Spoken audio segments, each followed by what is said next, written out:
Le Fonds monétaire international, FMI, a annoncé samedi 1er juin, dans un communiqué, être parvenu à un accord avec le gouvernement nigérien portant sur les revues périodiques de plusieurs programmes d'aide en cours avec le pays du Sahel, ouvrant la porte au versement de plus de 70 millions de dollars, plus de 65 millions d'euros.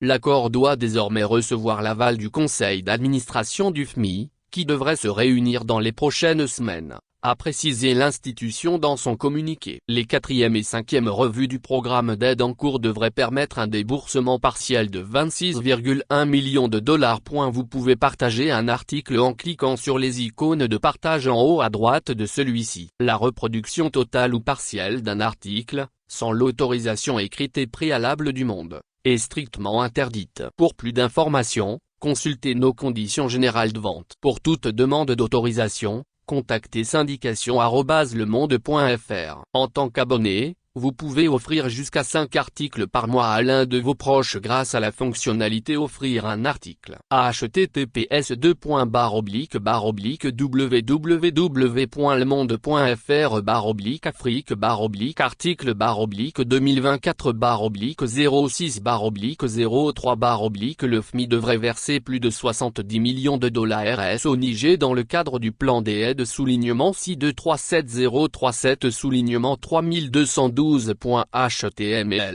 L'accord porte également sur la première revue dans le cadre du Fonds de résilience et de durabilité, l'outil de financement de long terme du FMI afin de financer la transition écologique et l'adaptation des pays émergents et en développement, qui permettrait cette fois le versement de 45,3 millions de dollars, près de 42 millions d'euros, supplémentaires.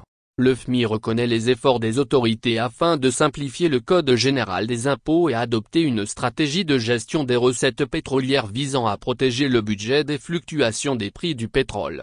Levée des sanctions de la CEDEAO. Le pays profite en effet du maintien des cours du pétrole à un niveau satisfaisant pour soutenir sa croissance. Celle-ci est également renforcée par la levée des sanctions par la Communauté économique des États d'Afrique de l'Ouest, CEDEAO, qui avait été mise en place en juillet 2023, après le coup d'État ayant renversé le président Mohamed Bazoum.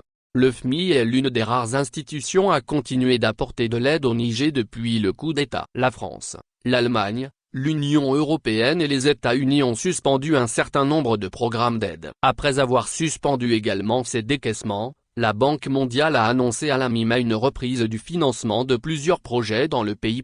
Les sanctions et les difficultés du secteur agricole, essentiel au Niger, avaient entraîné un ralentissement de la croissance en 2023 à 2,4%, un niveau particulièrement faible pour un pays dont la population croît de 3,7% chaque année en moyenne.